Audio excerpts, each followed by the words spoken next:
I remember first getting into mechanical watches and reading a lot about the Seiko Orange Monster. It seemed as if everyone on the forums was quick to recommend the Monster to anyone looking for an affordable diver, but I didn't get why. Frankly, I couldn't stand the thing. It was this horrid, unwearable monstrosity, and being orange, all it would do was attract more attention to its ugliness. If you drink beer at all, then maybe you can relate the Orange Monster to an IPA or a stout.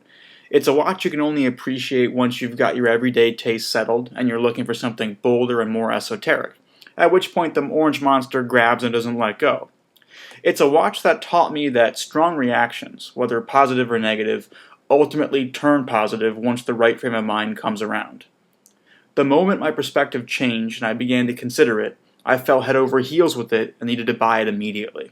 The Orange Monster earns its name more so through aesthetics than size. Its steel case measures 42.5 millimeters wide and 48 millimeters lug to lug. It's only 13 millimeters thick, which isn't bad at all for a tool diver. It has a solid case back and domed hard Lex crystal on top. The case takes on the shape of the bezel, which is sort of gear-shaped with large teeth and polished valleys between them that line up with the case when the pip is at 12. What's particularly cool about the case is the shrouding that runs at the top and the bottom and how it's asymmetrical, a feature you'd see on watches like the Prospex Tunas, which are much more expensive. What's not so great about that is it obstructs the usability of the bezel, giving you less room to grip and turn it. The crown, when you look directly at it, has a silhouette like the bezel itself, which is really neat.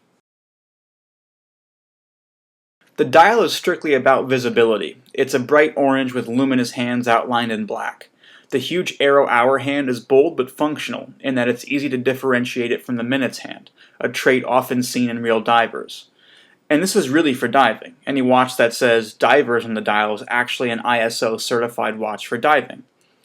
Around the dial sits blocky sponges of Lumibright, which keep the dial burning bright in the dark on even the smallest charge. It's without a doubt the most luminous watch I've seen from Seiko, and it'll last anywhere from 5 to 10 hours once you've fully charged it. And in spite of the day date at 3 o'clock, it's a very clean execution overall. Behind the dial is Seiko's venerable 7S26, Seiko's go-to workhorse for its affordable sport watches. It's the same 21 jewel movement you'll find in the SKX781. You can recognize this caliber by its day-date window and the crown at 4 o'clock.